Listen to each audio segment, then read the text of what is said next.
برطانوی وزیر داخلہ شبانہ محمود نے پناہ گزینوں کے لیے نئی پالیسی کا اعلان کر دیا۔ نئی پالیسی میں برطانیہ میں پناہ گزینوں کے لیے مستقل رہائش کا راستہ بند کر دیا گیا۔ نئی پالیسی کے تحت پناہ گزینوں کے لیے ریاستی امداد بند، اہل افراد کو اب کام کرنا ہوگا۔ زاہد نور ہمارے نمائندے ہمارے ساتھ موجود ہیں، ان سے مزید جانیں گے۔ زاہد، بتائیں گے اس بارے میں مزید؟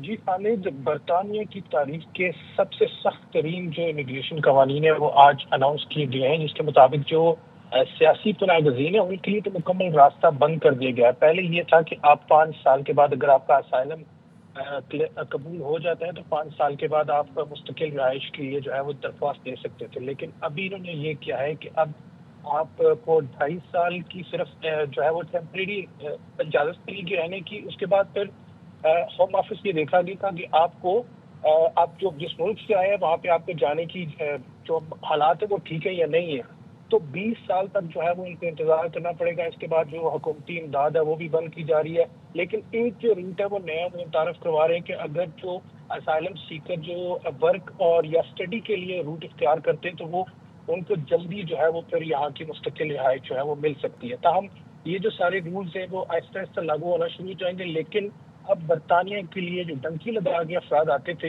ان کے لیے یہاں پہ آ کر یہاں مستقل رہائش اختیار کرنا بہت مشکل ہو گیا ہے۔ جی ٹھیک ہے زاہد، تفصیلیں آگاہ کر رہے تھے، بہت شکریہ آپ کا۔ زاہد ہمارے نمائندے ہمارے ساتھ موجود تھے، آگاہ کر رہے تھے برطانوی وزیر داخلہ شبانہ محمود نے پناہ گزینوں کے لیے نئی پالیسی کا اعلان کر دیا۔ نئی پالیسی میں برطانیہ میں پناہ گزینوں کے لیے مستقل رہائش کا راستہ بند کر دیا گیا۔ نئی پالیسی کے تحت پناہ گزینوں کے لیے ریاستی امداد بند، اہل افراد کو اب کام کرنا ہوگا۔